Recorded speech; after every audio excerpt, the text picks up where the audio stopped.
Welcome to LOA Today.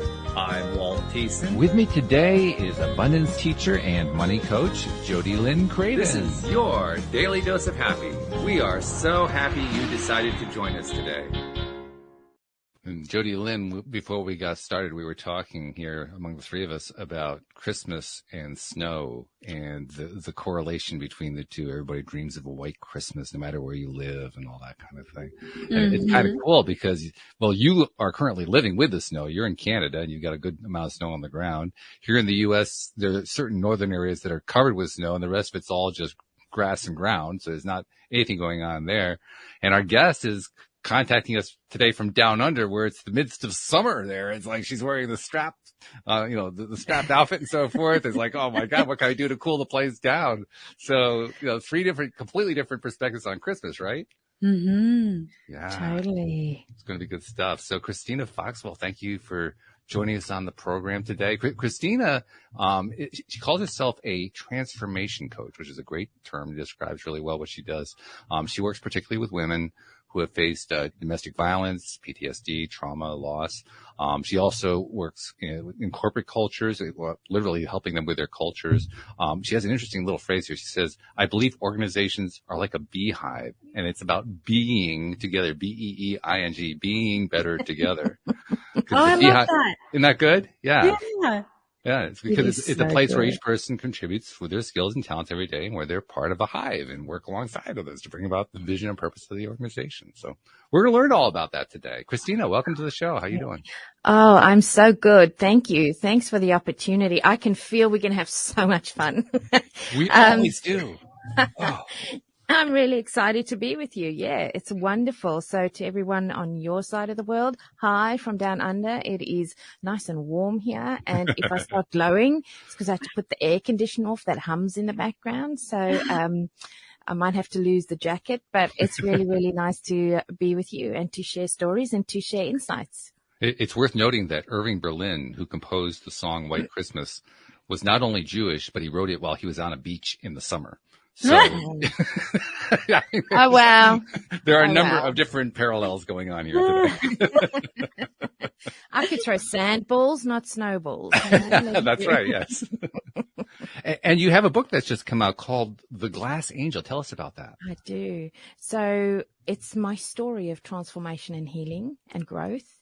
And it is really based on looking at my life as a gift. And I've talking about writing that book on the beach, but my book I've broken it into three pieces. The first book is an analogy about a glass angel. I mean, I meet so many people who think they're broken in their life and they are not broken. It's their journey of alchemy. You see, the challenge is they just need to find how to unlock it. So I share this analogy of an angel that gets broken and how she finds her healing and how she finds how she was supposed to be exactly where she is. And then I share elements of my story, which I always thought were the most, I call it my Tupperware cupboard. If you're like me, I run around and I have this plastic cupboard where I put all the containers in, and I don't always have time to pack it nicely. So for everyone else there who loves packing your cupboards, I'm sorry, that's not me. But when my beautiful British husband opens that cupboard, the Tupperware comes flying out. And so that's often what happens, right? We've got these stories in our life we just don't want to deal with, so we pretend they're not there. And then we think we can outrun it, but we can't.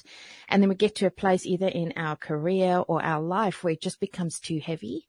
And that's your time for transformation. So I share how I've transformed my life, my thinking, how I'm approaching my business, my work, my family, and myself. And in the final part of the book, I share tools to alchemy. So yeah, I think, it's a wonderful thing for someone to go to choose you. And that book is about choosing you. Jody Lynn, I can tell already you and Christina are going to have a lot to talk about because you're a money coach, and I'm sure you run into exactly the same thing that she's talking about, right? Yeah, absolutely. And I love the way that you described it, like a Tupperware container or a Tupperware cupboard. I'm just thinking about mine right now. And also I feel like, you just said something. I can't remember the exact words that you used, but that was the time for transformation, when things are getting heavy, or I can't remember how you said it. And I couldn't agree more. There's an opportunity there to learn so much about yourself and the way that you see the world, and just shifting, knowing or having that awareness of how you see it changes everything. Oh, absolutely. And I think when you look at something and you're looking at it through the lens of fear, you'll stay there. Yes. But if you can look at it through the lens of acceptance and love, you'll shift. It's just amazing if you can start recognizing who you are without fear. I think then you can start making the changes in your life that take you where you want to go. Yeah. And I'm so excited to hear more about these tips for alchemy. Ooh. Yeah. Fascinating. Tell me more. So alchemy is such an interesting process, right? Because years ago I worked in investment banking, if you can believe it. Now I work with people and teach them how to be good together. That's just such a, dichotomy. Yes. But that company that I worked for was called TMA, and they had this alchemy picture on the front. I was only 23, and it really hit me that we could turn something that doesn't seem very precious into something amazing and beautiful and precious. And that's kind of that alchemy. But alchemy is not an easy process. Alchemy is a hard process. Alchemy is a process. It's like almost when diamonds are made, it's deep pressure, right? So if you think of transformation, and we're all called for transformation, I think that's the gift, right? But it's about walking through that space and recognizing that your life is a gift. So one of the key elements to alchemy is acceptance. Mm-hmm. And the next part is to fall in love with who you really are. That's a tall order, though. Sounds simple. But it is not a simple thing. It is not a simple thing. My dad was a Pentecostal minister, right? I was not taught about that. I was taught to be humble, and I love God with all my heart, right? But if I look at the way we were raised to be humble and servant. And, if you dare look at yourself with love, you are vain. Mm-hmm.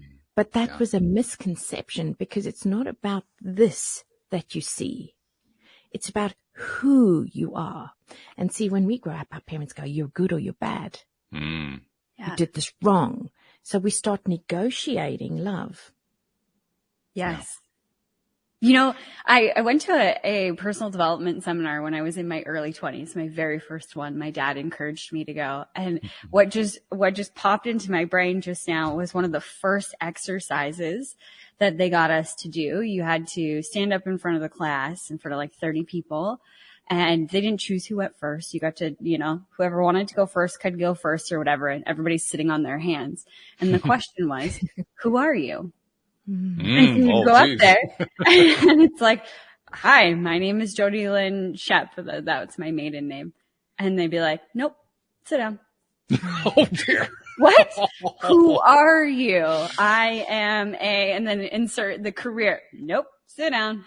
And you keep trying, like, what does that even mean? Who am I?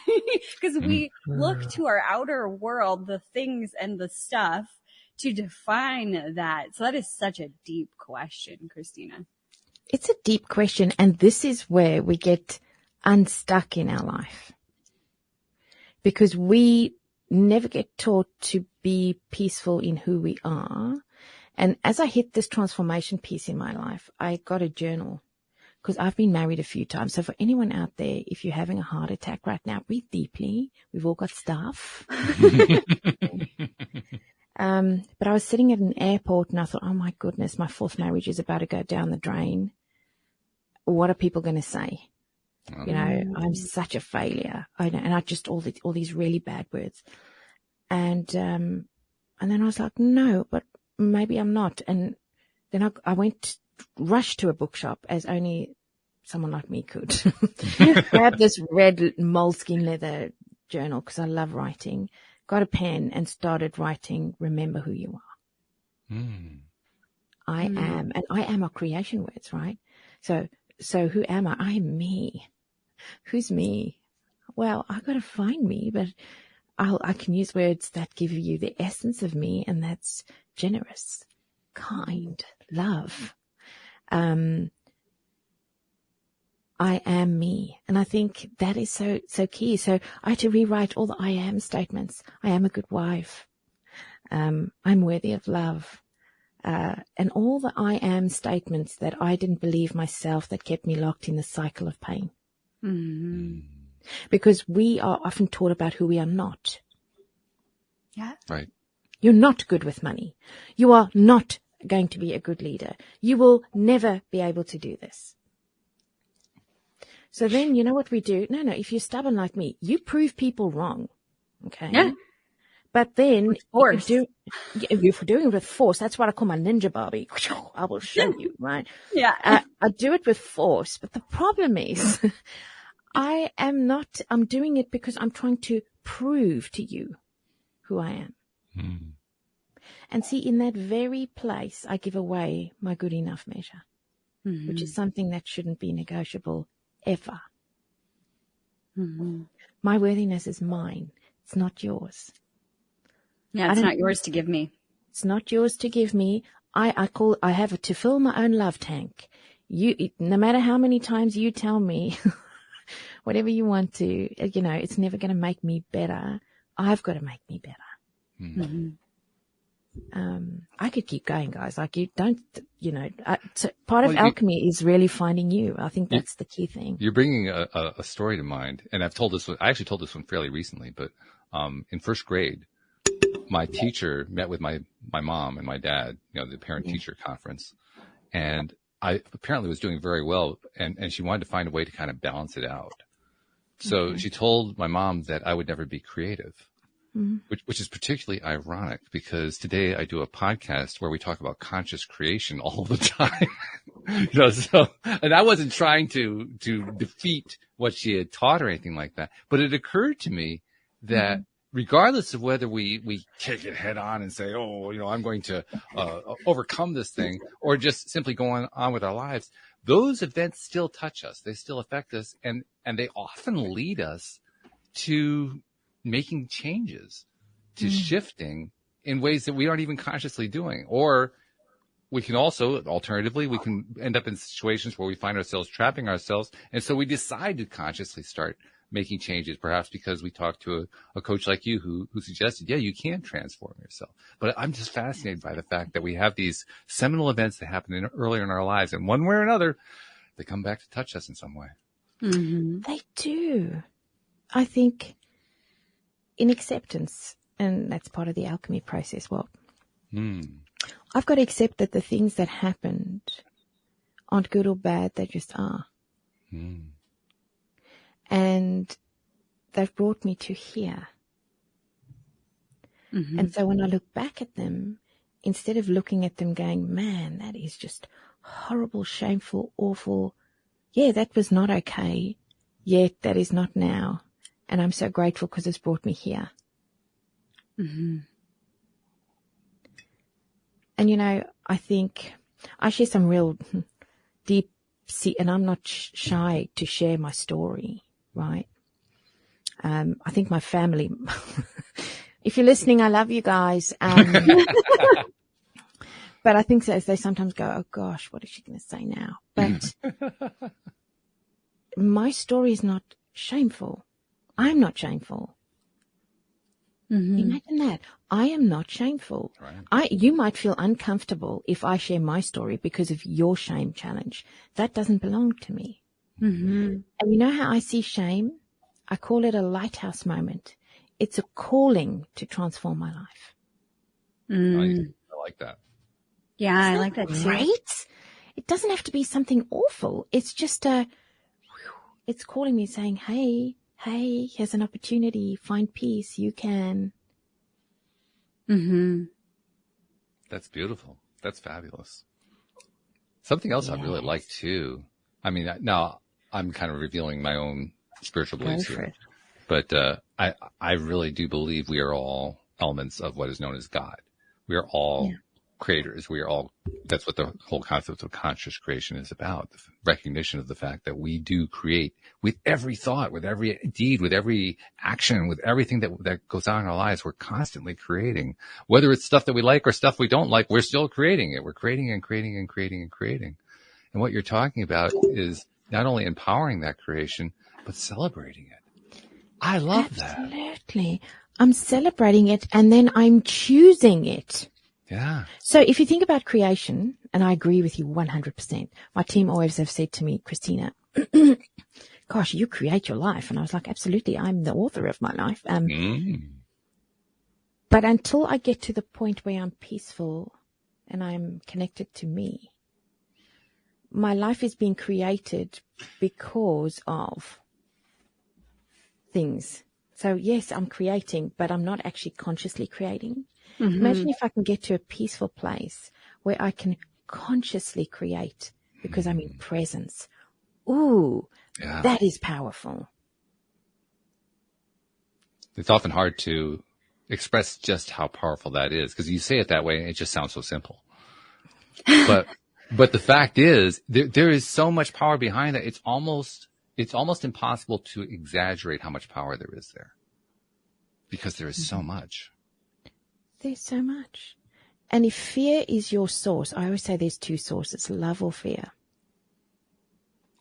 If fear is the source of your authoring of creation, the things you're going to experience will be lack of, tougher, a harder road. If love is your source, you're going to be able to create from a beautiful place. Does it mean it's going to be easy? No, you're human. Like I like to say we're just this spiritual being, but we're human. We're in this flesh and blood body, right? So we are going to get times when we feel uncomfortable or fearful, but we can step back into a space of love is peacefulness to me. It's acceptance. It's generosity. It's connecting deeply with myself. Mm-hmm. Love for me is not just, love between people, but it's love in the space I am. Brene, I want to use an example. Brene Brown talks about being in the arena. Mm-hmm. Have you ever heard of that? Okay, good. So I often refer to her work and I'm coaching this amazing young woman and, she's, had a tough life and we're really working on this transformation piece. And she goes, right, I'm going to have the courage to show up in the arena. Can I take my sword? I went, honey, no, this arena is sword free. She goes, but how do I protect myself? Mm. And I had this moment of absolute clarity. And I said, when you stand in presence and love, it will hold space for you. Nicely said. Yeah. Really so true. Can you imagine? It is true, right? Yeah. It is true. Because it almost becomes this grounding, boom. Which means then I have the courage to say, hey, I'm going to share my voice on this piece. I'm going to share my perspective. I'm not right, you're not wrong. I'm just going to bring this thought to life for us to look at. Or, hey, that's not okay. It's not because I'm angry with you. It's not because I'm being fearful. I'm just sharing a boundary from a place of deep love. For who? For me first. Mm-hmm. Because if I can't love me, how can I love you? Mm-hmm. You're reminding me of something that happened to me earlier today. Earlier today, I appeared on someone else's podcast, actually, David Strickle, the Stream of David. They were doing their podcast, their weekly podcast today, and invited me on. And I ended up playing the host role because we actually did a stream session. So David turned it over to me and I interviewed the stream, kind of like what we do here on the show. Yeah. But one of the things that came up in that conversation was the idea that we live in this world of polarity. We live in this world of contrast where stuff happens. A lot of stuff happens that we don't like.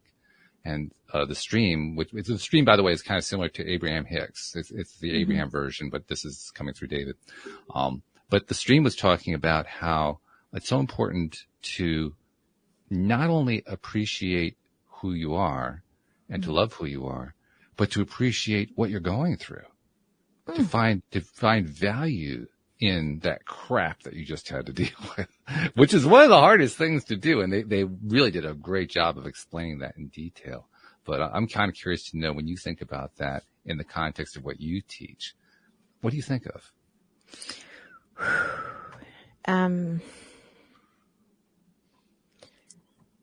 Every day is a new learning experience for me. That's the first thing. Because I can tell you, I can have all the skill or the knowledge. I still don't know what today will bring. So when I'm dealing with humans, and that is really my job is to stand next to people, to share with them, to hold them, to hear them, to see them. And so I learn about myself, I learn about behaviors, and I learn about staying out of judgment and being peaceful. Because, you know,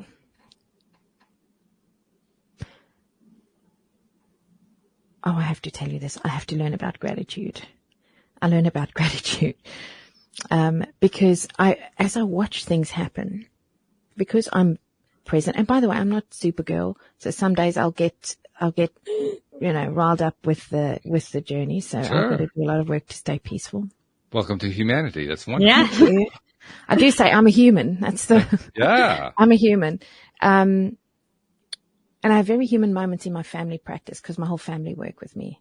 So I might walk out and go, I have just had a conversation that I'm wrestling with. I've just seen something in an organization that's making me want to go into my executive space and say, well, let me sort you out now because this is not okay, you know, and I've got to go back and go, well, what is my job? And what am I learning and what am I showing and what's the gift?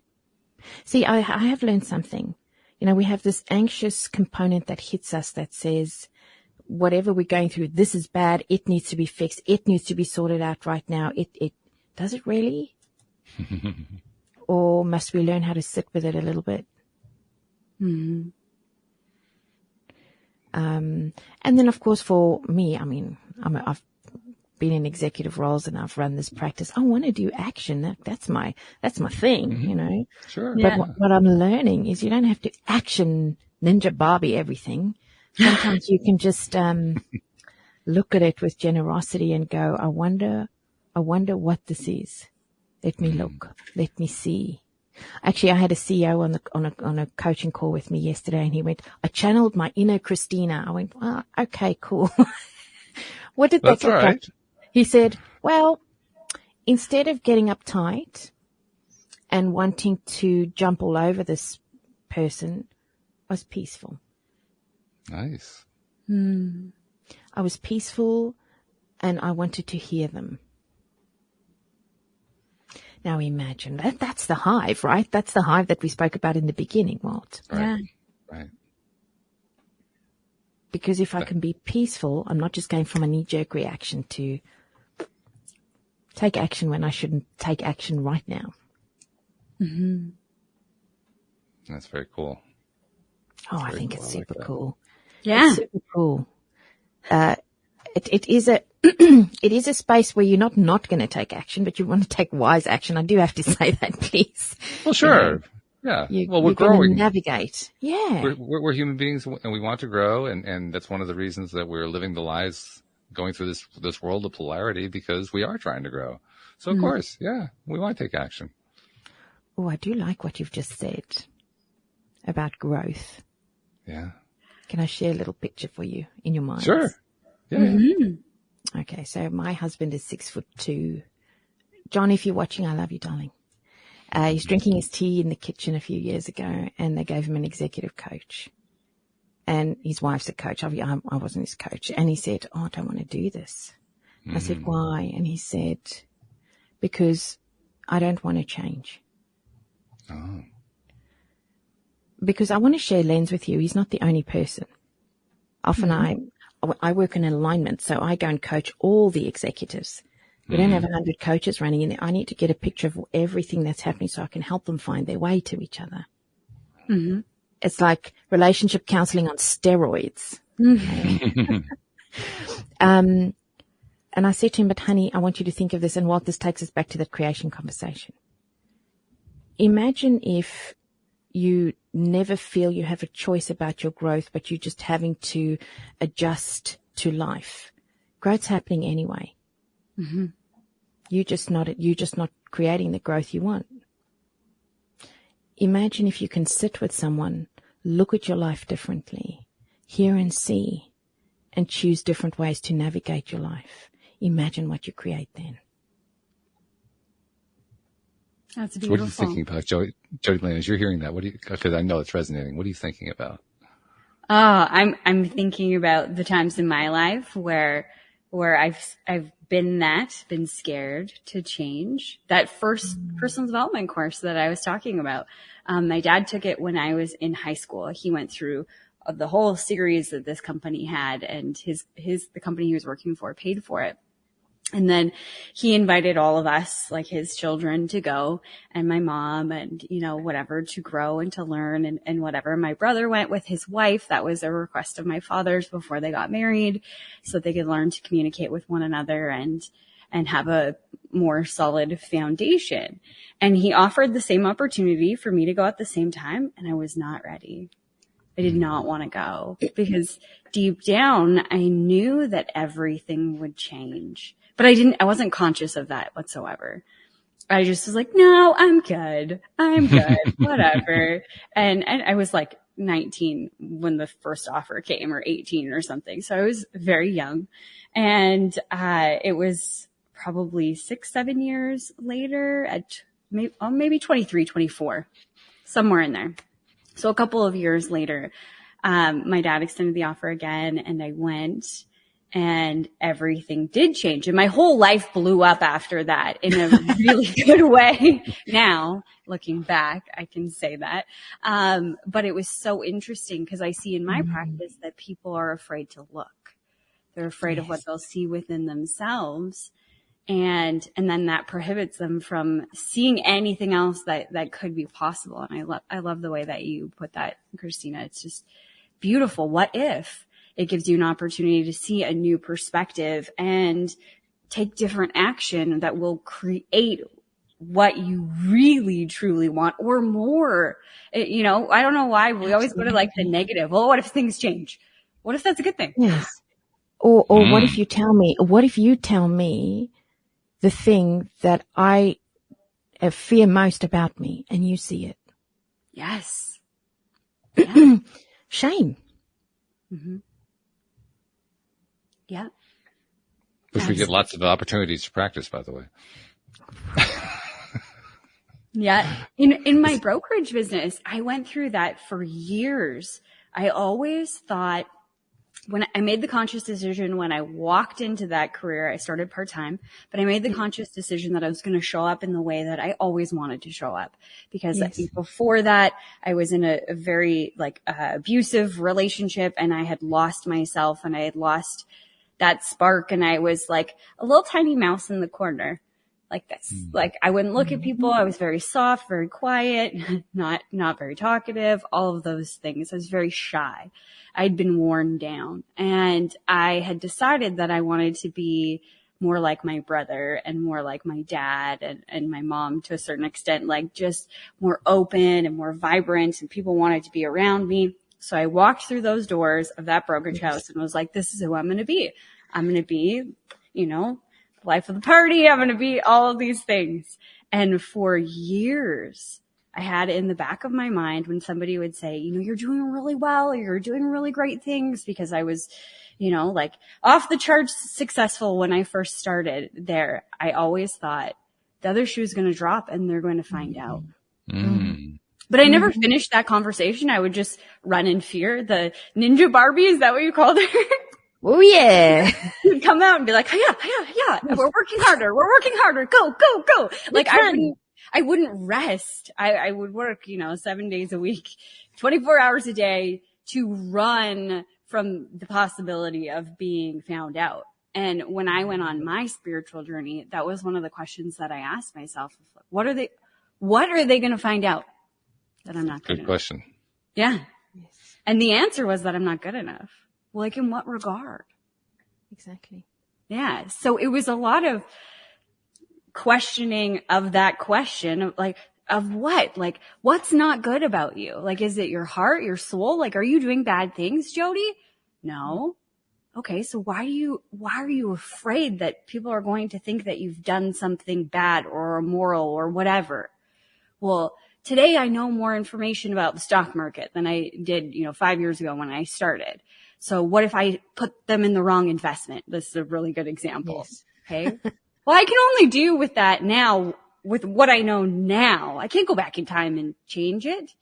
I can only go forward. So I can only make better and better decisions as I learn and as I grow. And I have to give myself grace for what I didn't know at that point. But even at that point, I wouldn't have done something immoral, illegal, or whatever. So is it really bad? And it was even the conversation of what is bad? Yes. What does that mean? Exactly. I have a term on what is bad, Jody. Oh, I'd love to hear it. I do the best with what I have. Yeah. Yeah. Okay. So you might think I'm bad, but I don't have anything else to give you. That's all I have. Yeah. And in that not having else to give you, there's a power. There is a power. And there's power looking at other people that way too. My dad has always said about his father, if he knew better, he would have done better. And that philosophy of looking at people through that lens has allowed me to have more compassion for them. Exactly. Is their heart, their soul, the essence of who they truly are trying to hurt me? No. Never. That's powerful. Jody, my first husband was a riot squad policeman in apartheid South Africa. Wow. Oh boy. So when Nelson Mandela came out, he was part of it was terrible. It was hard times. We got married young, and I was married at 21. I was a mom just before I turned 22. He was 23, so that's pretty young. And there's much more to my story than that, but I suffered domestic violence, tremendous control, all sorts of stuff. And, as I look back at this journey and I started my healing and I looked at him from a lens of compassion, what happened, and the control was not okay. But there were many things there. I didn't know how to use my voice or love me. Mm-hmm. I didn't know that we could ask for help. Maybe we wouldn't have taken help, but he did the best he could with what he had. It wasn't okay for me. I left in ways that could have been better. But I did the best with what I had. And so if I look back at my story with love and compassion, I can find forgiveness. Yes. And forgiveness sets me free. That's the point of it. That's the point. And you know what? If I send love back into my story, and it's not always easy because sometimes, your survival brain will trigger a response and you'll have a memory that will be an opportunity to see the love over it. The lighthouse moment, like I need to work on that. Right? But it's these moments of compassion, because imagine if I can't have compassion for somebody else on what they did to me. How am I expecting someone to have compassion for me? Mm-hmm. Yeah. And if you can't have compassion for yourself, how can you let in compassion from anybody else? Ooh, that is important. So let's go back to love, right? Because if you can't love the essence of who you really are, and if you can't love yourself, then you are not able to take in kindness. And actually, as much as you think you're giving kindness, you're giving what society has taught us to give each other, which is, and I don't want to challenge this as a bad thing, because then people are going to go, what is this lady talking about? But it's the norms we're taught in how to be together. For example, how are you today? Oh, I'm fine. How are you? Oh, I'm fine. And you walk past each other, and I've got to go to the bathroom and close the cubicle in the bathroom and cry my heart out because I'm not fine. But actually, if I had to say to you and you ask, how are you? And I go, actually, I'm not fine. And you go, darling, we all have those days. It's okay. Just keep going. Yes. You have just treated my vulnerability with disrespect. Because in that moment, you've told me that you never allow yourself the opportunity to not be okay and to nurture you. Yeah. This whole idea of what's good and what's bad, what's right and what's wrong. It's a topic that we've addressed many times over the years here for good reason. And I always go back to what former co-host who used to do the Wednesday show with me, Cindy Chavez, would talk about. And I really bought into what she talked about because the way she expressed it is, I have given up thinking about things in terms of right and wrong. I've given up thinking about them in terms of good and bad. I now think of them in terms of preferred and not preferred, wanted and not wanted. And by doing it that way, I free myself from the judgment, from the morality, from living by somebody else's standard. And that enables me to go inside and start to do something I wasn't doing before, which is what you were talking about, the loving of yourself. Absolutely. Absolutely. But I've got to step away from the fear of what you think of me. Yeah. That's hard, right? Takes practice. Lots of it. Well, and I think the fear of what you think of me a lot of it is assumed, like I assume this is how you see me. This is what you think of me based on these actions you're perceiving me as. And we were talking about this last week, in fact, of having the courage to ask that person that you're putting all of this on if that's true. Exactly. Yeah. And then the courage for that person to think. Maybe they have done that subconsciously, but I'm not sure that would have been their intent. Yeah. It's such an interesting thing. In our family, we often use those words. So is that the story you're making up, or is that the truth? Yeah. And we now use it. Like I have to tell you, in our family, because I live the work, we all live the work. Because you use the language, you are doing it every day. So your transformation then becomes the transformation of your whole world. Yeah. Isn't that powerful? So powerful. Because you can't change anyone, but you can work on you. It's what you have. Well, you only have the now anyway, so what else are you going to do with it? Yeah. I mean, really. You can continue to remember all of the stuff that happened before and wallow in it and feel victimized by it if you really want to, but you're still just doing it now. Absolutely. So imagine if you can look at this whole journey of yours as a kaleidoscope of colors. Some are dark, some are light, but the whole piece is a tapestry of your life, and it's beautiful. It's a wonderful alternative. It just changes. Talk about pivoting. There's the Abraham Hicks concept of pivoting right there. Totally. Taking the old way of thinking, saying, no, I'm not going to go that way. I'm going to go this way instead. And this is how I choose. So beautifully. Yeah. Yeah. This is how I choose to see it. This is how I'm going to live it. And if you are, because I think it's important here, sometimes when we see someone's journey, we don't see the kaleidoscope. We see a train smash. Because that's our fear. Yeah. So maybe we can learn to honor each other's journeys.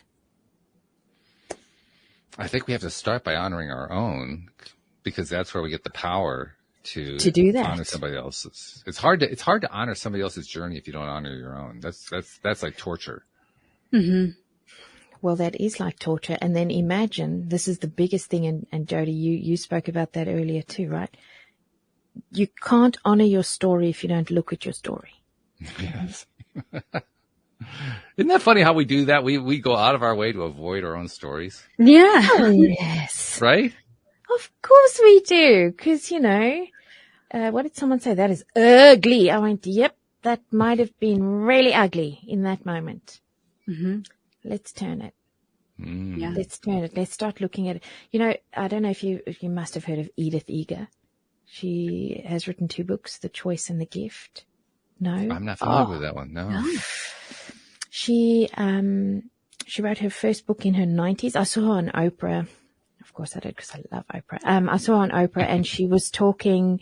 She survived Auschwitz. Oh, wow. And I know.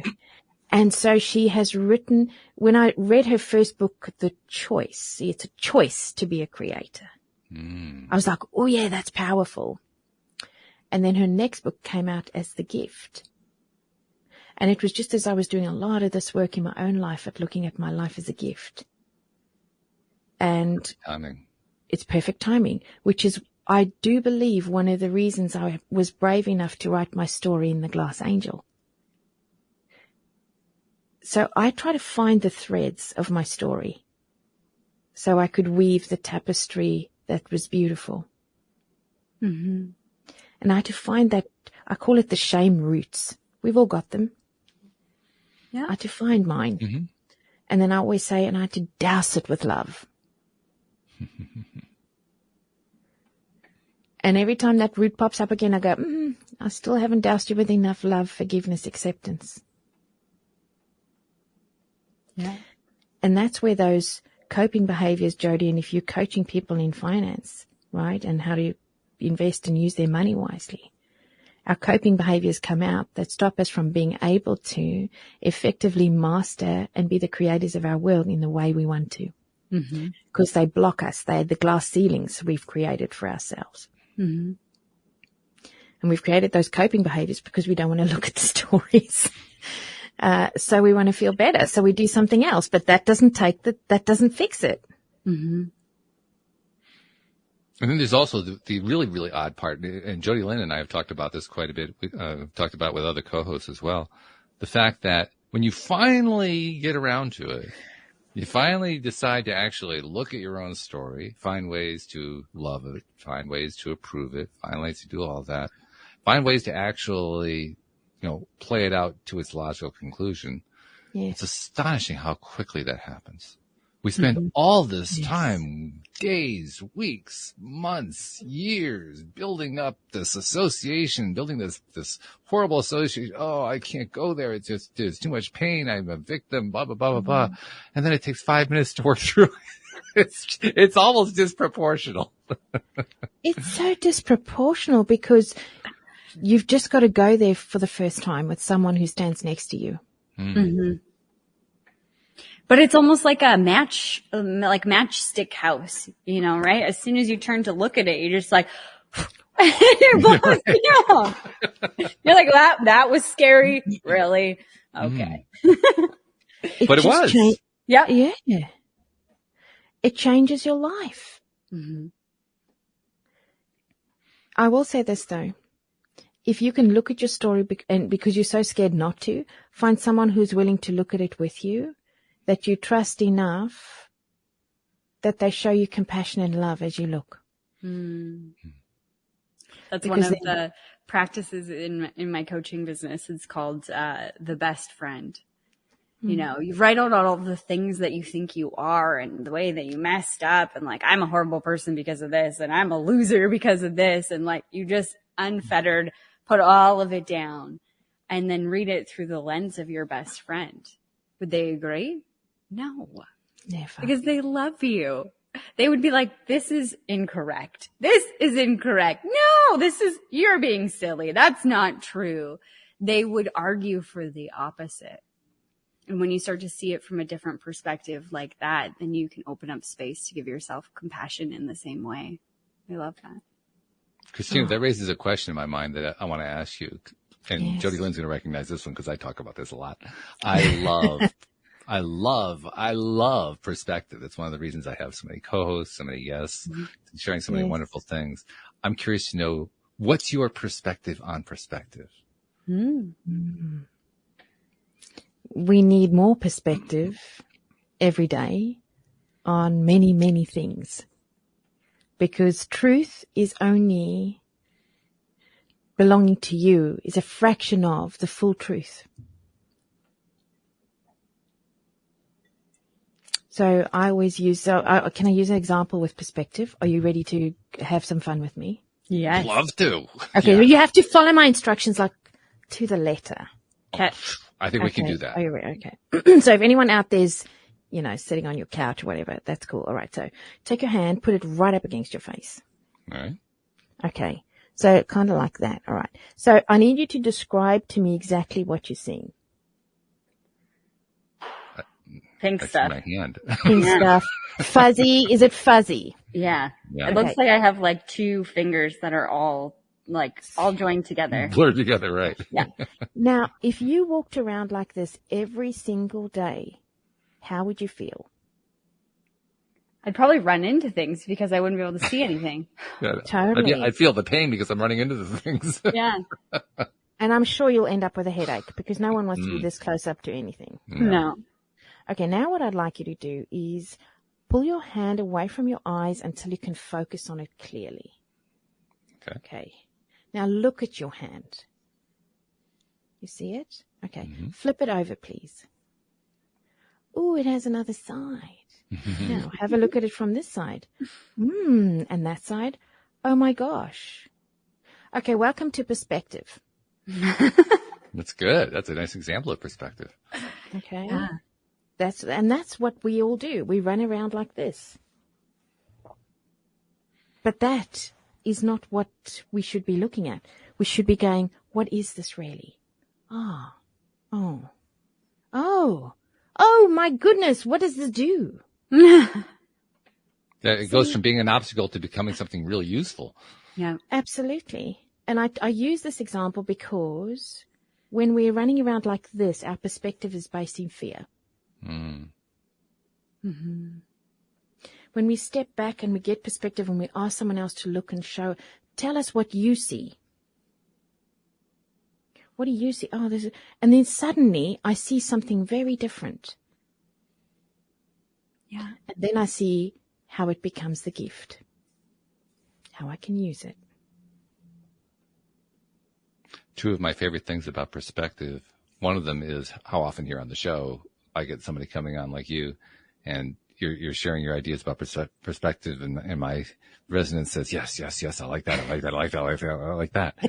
And that's wonderful. But there's also the other part, and this doesn't happen quite as often. It's actually a fairly rare occurrence, but it does happen where somebody brings on a perspective that I don't really like all that much. And the funny thing that happens is I learn more from that one. Because they're taking you to a place you've not been yet. Right. And this is what I think about that. If I'm uncomfortable with that perspective, it means I need to go and work on something that's holding me back from seeing that as a truth. Yeah.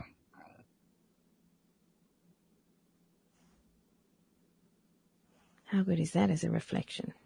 It's a lighthouse moment, Walt. That's what you've just had when someone shares something.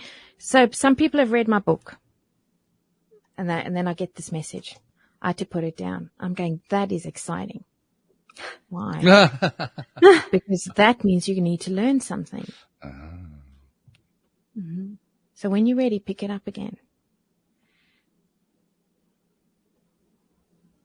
We are challenged so many times in so many different ways every single day in our lives. Reading a book like yours, that's one example of it. But it happens. In fact, you can't go through the morning without being challenged by something. Open your email. Yeah, anything. Let the cat out. I mean, something's going to happen that's going to challenge you. Yeah. Now, how often do we embrace those challenges? Well, we look at those challenges as right or wrong, but they're not. They just are. Yeah. if we can walk through our life with less fear and more acceptance of just it is, man, it transforms your thinking. It does. It doesn't make you, it makes you more wise. You know, it makes you just kinder to yourself and then kinder to others. Filled with courage, so brave. I love these words, and I know they're true because to walk them is a choice, and to understand how they come to life in your to life in your life daily is the ability to see them. For example, we're building a dream home. It's taken us 5 years. It's not a dream anymore. It was quite a nightmare. It's now turned into a dream again, and it is what it is, right? And my husband measures the space where the washing machine has to go in, and it's too small for a standard washing machine. So, and he's having an anxious moment, and he's a chartered accountant, so it has to fit. Me, I'm just, we'll just saw that thing off and throw it out. It doesn't matter. He's going, no, we've paid money for it. Like, I'm going, honey, there's always an answer. Yep. And we're standing in the big shop, like it's called Harvey Norman here, where you buy all your white goods and refrigerators and everything. And now he's stressing out, will the fridge fit? He's measuring it. And I said to him, honey, you've measured it 3 times. It is what it is. It'll fit or it'll not fit. You believe it'll fit? It'll fit. If it doesn't fit, then we'll make a plan. And he goes, how can you look at it that way? I said, well, how can I not look at it that way? If I'm worried about what it isn't, and I'm not even there yet, I'm putting myself through excruciating pain. If I've done what I can, I have to accept that it is what it is. And when we get there, we'll do what we need to. I said, so throw your hands in the air and let's dance around and release the fear. And he was like, I'm not doing that in this show. You know. Did you do it anyway? I did. Well, actually, he put his hands in mine. I went, oh, no, don't give me your fear. And I went running around, flapping my hands around in the shop, you know. I love it. I just think sometimes it's about just living. I mean, we take the ability to live away from ourselves, get stuck in so much of what life isn't. And maybe we can just see life for what it is. Just on that, I was doing a book launch in one of the cities here in Australia, and I had a human resources director say to me, what's the biggest thing in companies when you're working with executive teams that you see as a challenge? I was like, oh, that's such a good question. We see in each other who we are not and how things are not okay. And we never see who we are and how things are so we can accept it to navigate our way. So we're always fighting these invisible isn'ts, not good enoughs, you are nots, versus you are, how amazing, what do we do together? Wouldn't that be a far better place to live? Oh, it's so much better. Yes. It's so much better. Yeah. I've used the same the same pivot idea when I have an IT background, and I've used it when helping people who are learning to use computers for the first time. Because I date back to like the early 1980s when adoption was just starting, and everybody was afraid of these things. Oh my God, I'm going to break something if I hit the key and all that kind of stuff. And I kept trying to find ways to help them alleviate their fear associated with it. One of the best ones that I found along the way was to point to all the things that they were so afraid was going to happen. You know, I'm going to blow up the computer. I'm going to break it. The whole thing is going to fall apart. And then follow it up by saying, you know what's so incredible about the whole thing? It isn't that you can break it. It's that it works at all. It's astonishing that the dang thing operates. It's true, right? And that took a pressure off, because when they looked at it that way, they said, oh yeah, that's true. So now the focus was taken off of, I could break this thing, which by the way, they usually couldn't. But I can break this thing. It came off of that and went on to what an amazing thing this thing is. Could you imagine what I can do with it? Yeah. See, then it's limitless thinking. Right. That's when we've unleashed our potential. And that's when we let go of all of the resistance and the fear and the doubt and the scaredness and, oh my God, this thing's going to fall apart. It's going to blow up. It's the end of the world. Oh my goodness. We let go of all that because now we're appreciating what this wonderful thing does. Imagine just looking at life that way, Walt. I do every time we do a show. Yeah. Imagine. You know, we limit ourselves with, oh, I could only do that. No, rubbish. Mm-hmm. I can do what I'm destined to do. Mm-hmm. But I don't have to live in tomorrow. I can live in today and make this moment amazing while I have these wonderful big dreams, which I don't fear. Jody Lynn, I need you to do a summary here because your summaries are usually good. What are you thinking about? How do we tie this together? Because this has been like, this particular segment especially has been wonderful, but how do you tie this together in your mind? Oh, I feel like we covered so much ground from the beginning to end. We started with awareness, the conscious awareness, and we moved to compassion and to changing your perspective.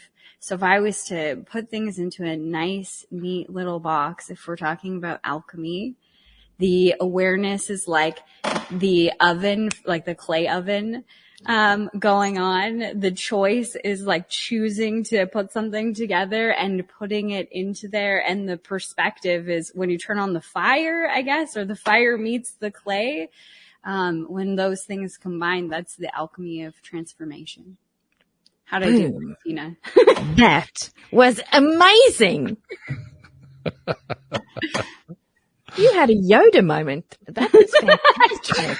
I tried. Thank you. Oh no, I love that. Thank you so much. That was a perfect creative visualization of our conversation today. Beautiful. See, you can see now why I went to Jody Lynn because I mean, I put her on the spot and anyone who was watching could see all her face like, oh, what do I do with it now? but then she just goes there. Comes out. Yeah. Well, and happens every time. I mean, talk about having a wonderful co-host. You just, okay, we're going to turn the show over to Jody Lynn. Watch what happens. It's going to be amazing. And when it's not, it's still amazing, right? So it's okay. Yeah. It's good. It's all good. Well, something else that's been amazing has been this visit from you, Christina. This has been really fabulous. One of the things I really want to tell you about is I love the spacing you use in your communication. Mm-hmm. You probably use what we might call blank space better than anyone else who's been on the show. You create these pregnant pauses, and they're pauses for us to think and to kind of integrate what's just been said into our own thinking, and then you take us to the next step. So I want to compliment you on that. That's a skill that not many people have, and you do it really, really well. Mm-hmm. If I could extend on that too, Christina, your voice, the energy it carries along with those pauses just takes you on this journey, I feel like physically, emotionally through the process that you teach and without saying very many words at all. Like it's very, very beautiful to be witness of it. Oh, you both have given me such a beautiful gift today. Thank you so much. Well, Jody Lynn knows if you think that's the gift, wait for the next one, because this is the one that I do with everybody, especially somebody like you who gives as much as you give. There are so many people whom you've never met, whom you've never seen, who have heard your words on this podcast, on other shows, in your book, in various ways, and you've touched their lives in ways that you don't know about, and you've encouraged them to make changes that you're completely unaware of. We never hear about those, but we deserve to be appreciated for it. So on behalf of those people whom you've never met, you've never seen, thank you for what you've been doing and what you're continuing to do and what you've done with your book and what you're doing with your teaching and your coaching. You know, thank you. Thank you so much. I'm so grateful. And I want to have a good cry now. So I'm going to have a good cry over a coffee. It's been just lovely hanging out with you both today. Mm-hmm. It's been like family. Yes. Such a beautiful conversation. Beautiful. Thank you. And thank you for your love. I'm moved. What a great way to wind it all up. Yeah. Jody, once again, we hit it out of the park. Of course we did. Yes. It's wonderful. Thank you all. Yay. Yeah. Excited. And thank you to our podcast listeners everywhere. We'll see you all next time here on LOA Today. Goodbye, everybody.